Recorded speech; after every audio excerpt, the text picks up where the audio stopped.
दोस्तों आज बताने वाला हूँ आपको कि जब एसलीपीएस में कोई व्यक्ति ज्वाइन करता है या फिर किसी भी नई नेटवर्क मार्केटिंग कंपनी में कोई व्यक्ति ज्वाइन करता है तो एक नए गेस्ट के साथ आपको क्या क्या करना चाहिए। तो उसके लिए एक ट्रेनिंग होती है जिसको बोलते हैं न्यू एसोसिएट ट्रेनिंग, या कई कई जगह पे उसको FIM भी बोला जाता है, फर्स्ट इंफॉर्मेशन मीटिंग। अगर एक नया व्यक्ति आया है, ऐसे समझ लो कि उसको बेसिक जानकारी देना बहुत ज़रूरी है।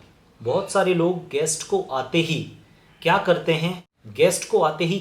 हैं, कि उसको काम करवाना स्टार्ट करवा देते हैं। ये बहुत बड़ी मिस्टेक है। आपको शुरुआत में उसको बेसिक ट्रेनिंग देना बहुत ज़रूरी है। शुरुआत के 3 दिन किसी भी नए एसोसिएट से काम मत करवाओ। आप कोशिश करो कि आपकी कंपनी के बारे में उसको ज़्यादा से ज़्यादा नॉलेज हो जाए। आप कोशिश करो कि आपके लीडर्स के बारे में, कितने सफल लीडर्स हैं, उनके लगभग 30 से 40 लीडरों के बारे में बता दिया जाए। प्रोडक्ट्स की थोड़ी सी जानकारी दे दी जाए और कुछ उसको प्रोडक्ट्स इस्तेमाल कराए जाए ताकि उसका भरोसा बढ़ जाए। नए लीडर के साथ प्रॉब्लम क्या होता है, नया एसोसिएट जब ज्वाइन होता है तो उसकी सबसे बड़ी प्रॉब्लम ये रहती है कि उसे ट्रस्ट नहीं बन पाता है कि ये काम जेन्युइन है या नहीं है। अगर आप ट्रस्ट दिलाने में कामयाब हो गए, आप ये बताने में अगर आप कामयाब हो गए कि ये काम जेन्युइन है, ये काम बिल्कुल सही है, उस केस में फिर आपको ये समझ लो कि काम करवाना नहीं पड़ता, फिर काम इजीली होना स्टार्ट हो जाता है। तो शुरुआत में क्या क्या चीज़ों की जानकारी देनी है।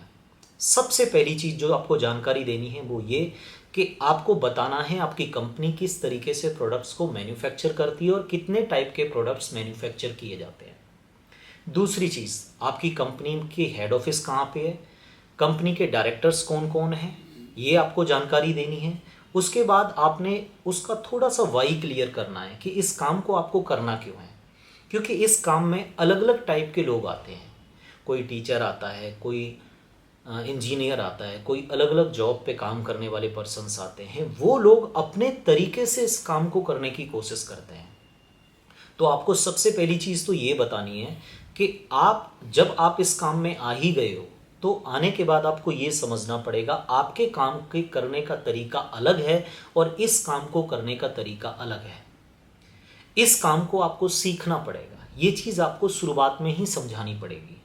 और इस काम को जैसे सिस्टम बना हुआ है, हर कंपनी के अंदर अपना एक सिस्टम होता है लोगों को ग्रो करने का, तो आपने सिस्टम की बातें समझानी है। जैसे लगभग हर एक नेटवर्किंग कंपनी के अंदर एक 8 स्टेप ट्रेनिंग रहता है। उसके अंदर कार्डिनल रूल्स रहते हैं और भी कई सारे रूल्स रहते हैं, वो उसको शुरुआत में आपको बताने हैं। अगली चीज़ है जो आपको क्लियर करना है वो है लिस्ट। किसी भी पर्सन को काम स्टार्ट करवाने से पहले आपको प्रॉपर उसकी बैठ के लिस्ट डिटेल में डायरी पे बनवानी ज़रूरी है। जब आप उसकी लिस्ट को कंप्लीट कर लेते हो तो अगली जो चीज़ स्टार्ट होती है वो है इनविटेशन टेक्निक्स। क्योंकि नेटवर्किंग को लेके लोगों के मन में अलग अलग धारणाएं हैं, लोग अलग अलग तरीके से इसको समझते हैं। तो एक लीडर को क्या ध्यान देना होता है, जब नया व्यक्ति आता है तो उसको ये समझाना पड़ेगा कि लोगों को इनवाइट कैसे करना है। ज़्यादातर लोग इसी वजह से फेल हो जाते हैं क्योंकि उन्हें शुरुआत में लोगों को इनवाइट करना नहीं आता और वो गलत तरीके से लोगों को जब इनवाइट करते हैं तो लोगों से अलग अलग टाइप के रिजेक्शंस आते हैं।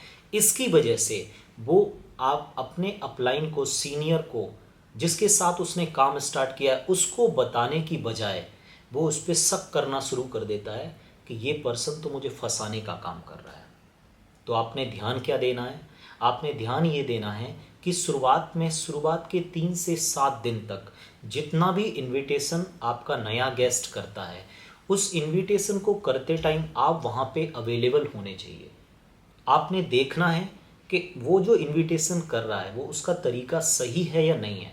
कोशिश करो, उसका डायरी सामने है, लिस्ट सामने है और आप एज ए अपलाइन खड़े हुए हो, वो कॉल पे किसी से बात करता है तो आपको पहले थोड़ी सी इंस्ट्रक्शंस देनी है, क्या डूज होते हैं, क्या डोंट्स होते हैं, और अपने सामने इनविटेशन करवाना है। और इनविटेशन करवाने के बाद आपने शुरुआत में उसको कहीं भी अकेला नहीं भेजना है। जहाँ भी जाओगे आप साथ जाओगे, साथ जाते हो, आप जाके प्रेजेंटेशन देते हो और शुरुआत में कोशिश करना लीडर का, अपलाइन का जो भी पर्सन काम कर रहा है, जो सीनियर है, उसका सबसे बड़ा रिस्पॉन्सिबिलिटी है रिजल्ट क्रिएट करना। जब नए गेस्ट का कोई नया सेल आता है तो उसको ट्रस्ट पैदा होता है कि ये काम जेन्युइन है और इस काम को करने से मेरी सफलता निश्चित है। तो आपको शुरुआत में ध्यान देना है कि वो आपको हॉट कॉन्टैक्ट्स पे लेके जाए। हॉट कॉन्टैक्ट्स कौन होते हैं? वो लोग जो आप पे ट्रस्ट करते हैं, वो लोग जो आप पे भरोसा करते हैं, वो हॉट कॉन्टैक्ट्स होते हैं। तो शुरुआत में अगर हॉट कॉन्टैक्ट्स पे आप एक पर्सन को लेके जाते हो तो काम करवाना ज़्यादा आसान होता है। ये आपने शुरुआत में ध्यान देना है। एक और चीज़ है जो नए गेस्ट के साथ आपको ध्यान देनी है। सबसे ज़्यादा नेटवर्किंग के अंदर जो लोग छोड़ के जाते हैं वो शुरुआत के 6 महीने के अंदर छोड़ के जाते हैं। अगर आप अपनी टीम को, अगर अपने लोगों को सिर्फ 6 महीने तक जिंदा रख सकते हो, ज़्यादा से ज़्यादा, कैसे जिंदा रहेंगे? आप ज़्यादा से ज़्यादा उनके कांटेक्ट में रहो। काम नहीं है तब भी मिलने जाओ, कॉल पे बात करो, उनके जो भी छोटी छोटी प्रॉब्लम्स आती है टाइम पे उसको सॉल्व कर दो। अगर आप छोटी छोटी प्रॉब्लम्स को टाइम पे सॉर्ट करते रहते हो, ख़त्म करते रहते हो, तो आपके टीम के ज़िंदा रहने के चांसेस बहुत ज़्यादा बढ़ जाते हैं।